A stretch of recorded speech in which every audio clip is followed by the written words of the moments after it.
You were listening to From Sobriety to Recovery with Jesse Mogul. Let's get to the show.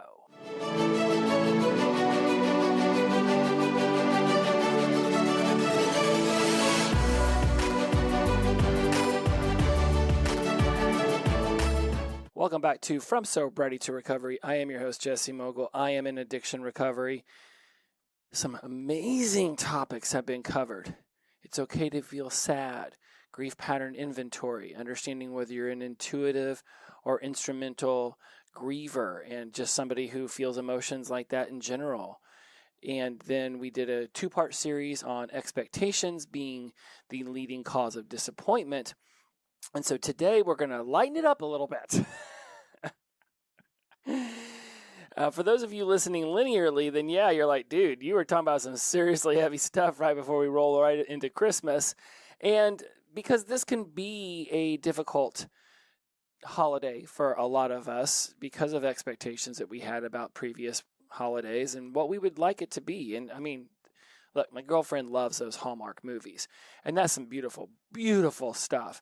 And if life were a Hollywood movie, then yes, our days would end with joyous celebrations and everyone sitting around the fire and laughing and joking. And, you know, Grandpa wouldn't be suffering from Alzheimer's, and Uncle Bobby Dylan boy homie over there wouldn't be on his 3rd bottle of Jack. Like, of course, if life were also like the movies, then right in the middle of your Christmas, somebody might try to break into your home and kidnap all of your family. And then you have to use your skills that you have adapted over the course of your life to then get them out of said danger. Or maybe you are in a big city and you end up somewhere in a very tall building, and it could be called the Nakatomi Tower. I don't know.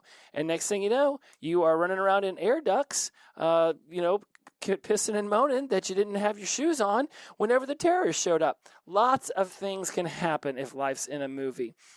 And more importantly, because I have no idea how to segue from that little tangent, is this idea of focusing on what is happening to us, with us, for us in the here and now. And so today what we're going to talk about is focus. And I have literally written down 5 words for this episode. Let's see what they are. I will tell them to you right now. Kinesthetic, auditory, visual, and then I guess the other ones aren't words as much as they are phrases. Pull yourself back in and don't task switch. So let's get into this, because I'm going to make this one short because I got some things going on. It's the Saturday of Christmas weekend, so let's have a good time. And if you're listening to this in the archives, congratulations on whatever day it is. Happy that day. So let's talk about focus, because our minds will tend to want to wander off quite frequently when we want to accomplish tasks. And there's a lot of reasons for that. The task could be boring us. The task could be complicated. Hell, a song can come on and just trigger a little tiny video in your head, and then you're off in daydream land for 20 minutes, and you've just cost yourself some serious productivity time. And for a lot of us, what we want to do is accomplish the tasks that are laid out in front of us so that we can move on to the next task or stop working altogether. You know, for someone like me, who often wakes up with, not often, I wake up every day with 1 priority and 4 focuses. It's how I organize my days. And then, of course, I've got my calendar to adhere to and figure out what's going on with that. And I converge them together and I create my day around that.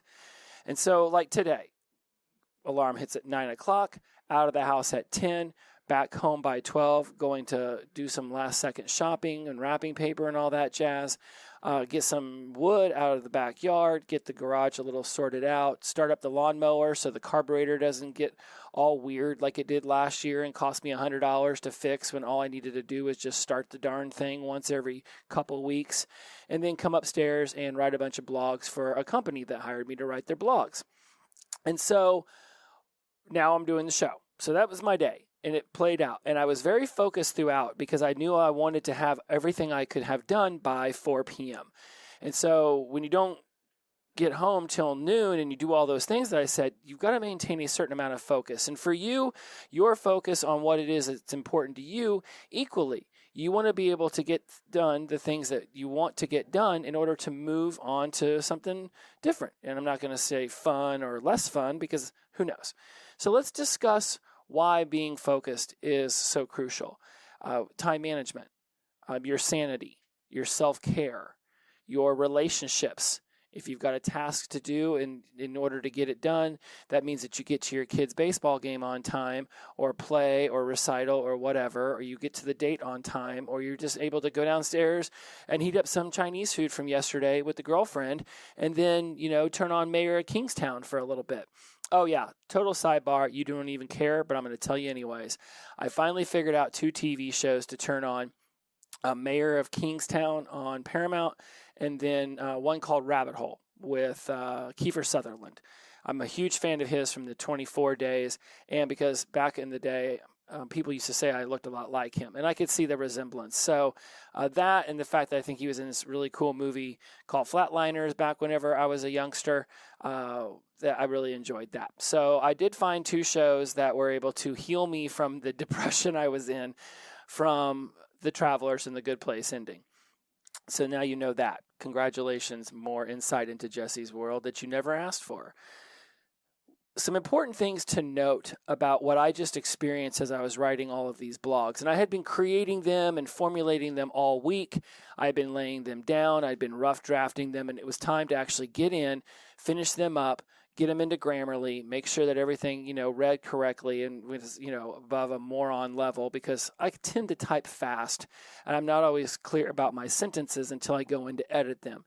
So all in all, for the 12 blogs, it took 3 hours. And as I was in there, I started to notice certain things about my behavior, that I would start to hear a song and daydream and go off into Jesse land and start making little music videos for it. I was checking my cell phone. I was looking at emails, like while the software was doing what the software was doing. And it was actually costing me time at the beginning. So finally flipping the phone over, closing up the laptop and just focusing on the primary computer was huge. Because we have this idea that it's called multitasking. Somebody put this into our brains that this was a thing that we could do years ago. This was infiltrated into our skulls, and we began to think that this was a real thing. That while I'm, working on one thing, I can be checking email or I can be texting and still there. It is not a real thing. I have read multiple articles on this, scholarly research that I've learned through my master's degree, that multitasking is not a thing. It's called task switching. We're switching from one task to the next. And multiple studies have been done that put the amount of time it takes for your brain to get back into gear into what you were originally doing, anywhere between 10, 15, and 20 minutes. I did find a few that wanted to debate on whether you could get back into it if it was less of a brain important activity. Like if you went from, texting over to editing photos, could your brain click back into that quicker? And while the data isn't clear, what it does state, all of them, is that your brain does not just homogeneously flow over. It's not something, it's like you go from this to that. Even if you put the phone down and you're no longer texting, your brain is still sort of winding that activity down while you've picked up the next. And there's still going to be about, 5 to 10 minutes where your brain has to ramp back up into that original activity. And that's an opportunity for you to make mistakes. So it's very important that you notice whenever you're sitting in front of your computer, you're doing your thing, or you're wherever you're at work, whatever it is, that if you're task switching, that you're losing brain power on the primary task that wants to be done. So for me with the blogs, I just finally was like, okay, that's it.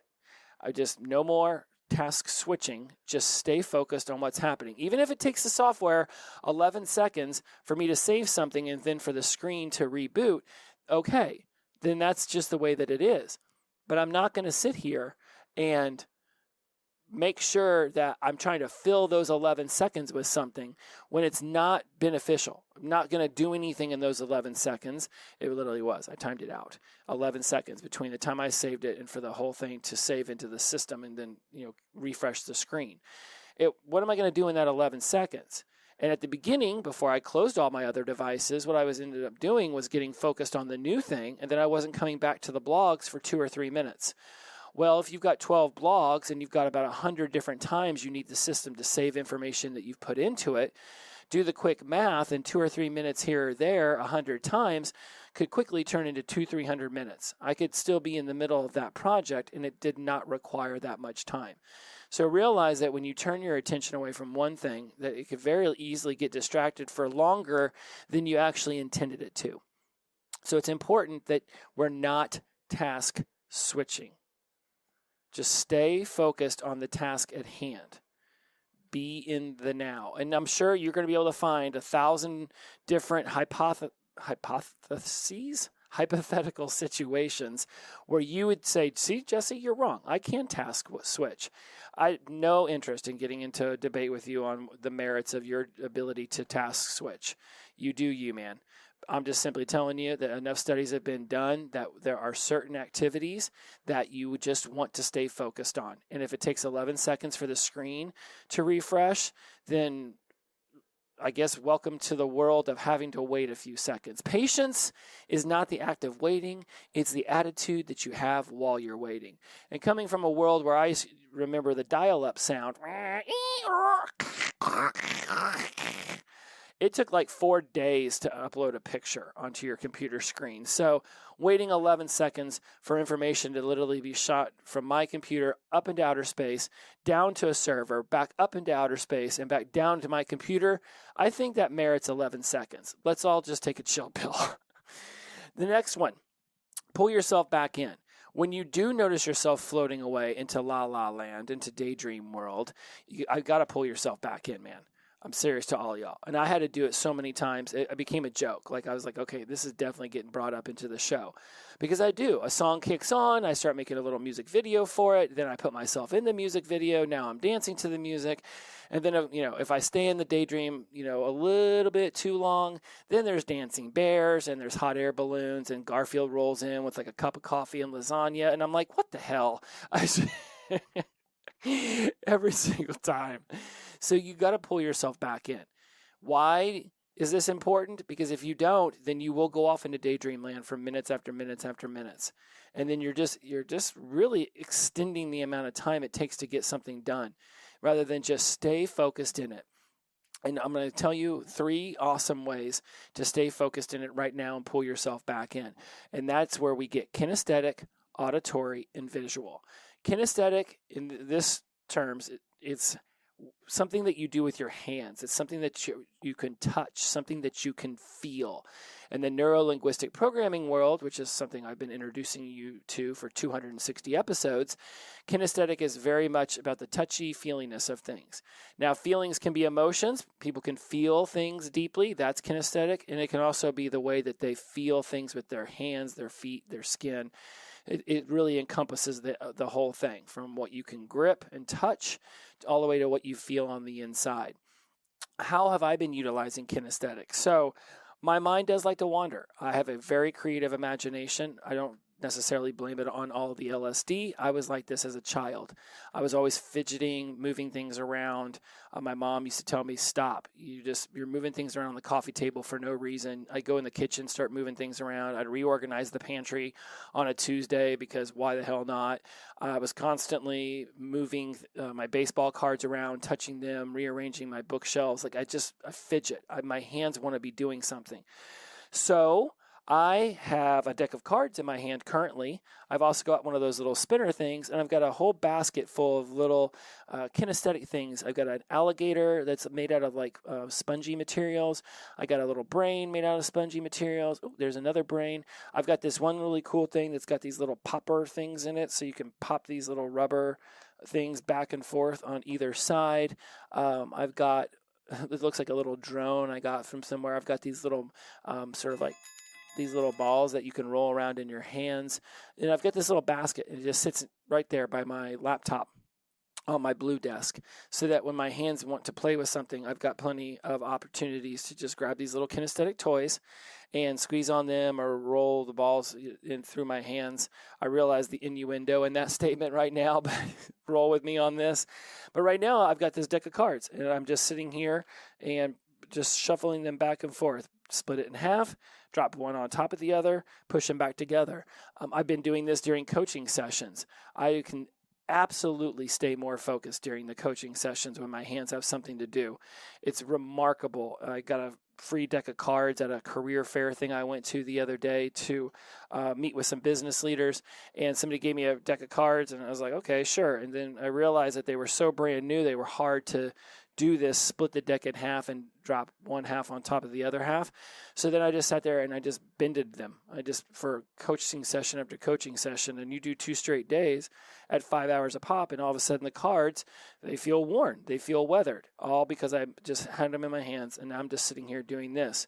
Because if I don't have the deck of cards in my hands, then I grab a hold of the cord on my headset and I start wrapping it around my fingers, and that causes a clicking sound in the headset, which then you hear when you're listening to the show. How is any of that stuff helpful for you to know? If you're someone who finds themselves wandering off in your mind and not staying focused on what you want to be doing, or you have a hard time not doing something with your hands while you're in the middle of a conversation or you're at your desk, find something that your hands can do. Get a hold of one of these little spongy brains or a little alligator. You've got stress balls that are available. If you're working in an office, this kind of stuff is probably readily available in your marketing department. You just go ask them if they've got any stuff that they give away during career fairs or when they set up booths at places. I can assure you they've got something with your company logo on it. It could sit there right on your desk, and you could fiddle with it whenever you're in the middle of a Zoom meeting that you're supposed to be focused on, but instead you want to have 3 tabs open, more than likely one of them on Amazon. So not only will this keep you focused, it'll save you some money too. See? Look at that. That's why you show up for these shows. The number 2, auditory. And again, this is audio. This is things that you can hear. For me, I have to be very mindful of what kind of music I'm listening to, because if it's something that my brain really wants to enjoy, or if there's lyrics that are really poignant and mean something to me, my brain's going to go off and create a little music video out of them. So I find songs that that have a very repetitiveness to them, or that I can just in general, if listened to 10, 15 times in a row, just sort of becomes a beat that my brain can work to. When I go and I look at let me see how fast I can open up my Spotify real fast. Where is my top played? There's my top for 2022. Here's my top for 2023. There's a song by Armin van Buuren called All the Love We Lost. There's another one called Fallen by Rothbone. Sweet Tides by Thievery Corporation. At the River by Groove Armada. A Moment Apart by Odessa. I can listen to that song like 400 times in a row. And I don't even realize that it's repeating over and over and over and over again. New Sky by Rufus Du Sol. This is definitely one. Here's an interesting one. Hunting, Fishing, and Loving Every Day. Now, what's so cool about this one is it's a country song, first of all, and I'm not much of a country person. My girlfriend certainly is, but I got into Luke Bryan because we went to a concert of his a couple years ago. And so I went into Spotify and just typed in, the Luke Bryan, and went to Luke Bryan Radio, and it's just his songs. And this hunting, fishing, and loving every day, that's the prayer that a country boy prays. Thank God for making me this way, hunting and fishing and loving every day. And I'll tell you, I listen to this song, to say however long it is, and then just divide that by 8 hours. I wrote an entire essay. I got on the computer at 9 a.m. on a Monday and did not stop writing that essay till 5 p.m. other than to get up and go to the bathroom and get some more water. And I listened to that song on repeat the entire day. I wrote my entire book, my first book, College Success Habits, The 7 Powerful Principles to Help You Excel in College and Beyond. I wrote that to Karen O's album called Lux Prima. And I listened to that album on repeat for 6 hours a day, 5 straight days. So find some music that's got a repetitive nature to it that gets your brain into the zone you want it to be in. When I want to work out, yes, I will put on Who's Afraid of 138 beats per minute trance music, or I'll put on some really good, strong, like grunge, like go back to like Nevermind or Pearl Jam's 10 album. Something that will get me into the mode of working out. When it's time to read a really good book where I want to be focused on the words, then that's when I would turn myself over to Baroque, like classical music. And I would listen to some of the people who play music that's similar to that. When I want to write, that's whenever I go to Lux Prima. I still listen to that album at least 300-400 times a year. Anytime I need to write and I really just want to get into it, that's Lux Prima by Karen O. When I'm doing my research and it doesn't really matter if I'm focused too much, that might be where I start listening to some trance. That might be when I throw on that Luke Bryan guy, listen to some Weezer. Like, there's certain music I have anchors for. I've said, okay, my brain's like, oh, this song's on. This is the task that we do when this song is on. And I'm very auditory. I love music, and therefore I have music for everything, like a soundtrack to my life. There is music for anything that I'm doing. And so if you are also very big into music and auditory, be mindful that just because your favorite music is death metal or country or, I don't know, Spanish operas, there's going to be a time and a place for that music. You might want to keep certain kinds of music just for when you want to relax and you want to lay on the couch, or when you want to just, skim through social media. Have certain music that you're listening to while you do that versus music that you're trying to listen to while you are doing an important task. Because if you're scrolling through social media while listening to your favorite band, and then later you're also trying to write a very important paper to the same music, the brain isn't going to be able to create those anchors around the music, and therefore you might have this floating off into Never Never Land kind of situation, whereas you could be using the music as a way to create anchors toward the activity you're doing. And then lastly, visual. When your eyes are switching back and forth from, Instagram to TikTok to Facebook to, doom scrolling on Twitter, whatever it might be, and now you're trying to flip it back to your computer and do work, your eyes are they're all over the place. So have a point in your office, have a point in your room that you can focus on. In neurolinguistic programming, we call this getting into hakalau, which is just looking straight ahead, bringing your eyes about 15-20 degrees up, and finding a point that you can focus on, that where everything starts to get blurry the more you focus on it. And it's through this blurriness that you begin to expand your awareness around you, so that it's like it doesn't just reach your peripherals. It's like you can feel the entire room that you're in. And once you've gotten yourself into this state, it makes it super easy to focus directly in on what's going on in front of you. So try hakalau. Again, look straight ahead, bring your eyes 15-20 degrees up, find a spot on the wall about 10 feet away, or it could be further away, but 10 to 20 feet away generally works well with this exercise. And then just allow your awareness to expand beyond your peripherals. It's almost like if somebody were to stand outside of your office door, you'd be able to feel their presence there. And once you've gotten yourself into this heightened state of awareness, the focus actually is substantially easier. And then have something else in your office or in the room that when you start to daydream, you can look at, and that becomes your anchor to get back into the present moment. We spend an inordinate amount of time, if you will, in our heads, talking to ourselves, daydreaming, singing songs. Dancing bears in Garfield may not be your thing, but I'm sure you've got something that when you're off in Never Never Land, it's like, okay, bring it back. I just wasted 20 minutes daydreaming about a problem that's never even going to happen, but I want to have 50 solutions. If a zombie apocalypse were to happen outside my office right now, how exactly would I react and what provisions would I want inside my office? I can go 20 minutes just daydreaming about that, but it's not helping me finish the project that's in front of me right now. So these are some ideas for you to stay focused. Think about what you can be doing with your hands, kinesthetic. Also be mindful of how your clothes feel on you. All right, if your clothes aren't feeling right, they're a little too tight, or there's a tag on the inside that's itching, that's going to cause an annoyance, and it's going to take your mind away from the task at hand, and you want to be focused on what you're doing, because after all, the whole reason you're doing it is it's something you want to do. Be in the present moment. It's really fun to think about this stuff whenever I'm being physically active. I'm outside, shooting some hoops, or I'm on the exercise bike, because when your body is immersed in something, it actually gives you an opportunity to either get really focused on how the body feels in that moment, exercising, getting that activity, And if it's a repetitive task, like showering, brushing teeth, walking down the street, driving a car, the mind can just float away. And when it does that, it's not present. It's not aware. And in a vehicle, a split second could be all it takes to rear end a car versus being able to stop 7 feet away from their bumper in perfectly safe conditions. So when we're not present, we are actually putting ourselves at harm's way.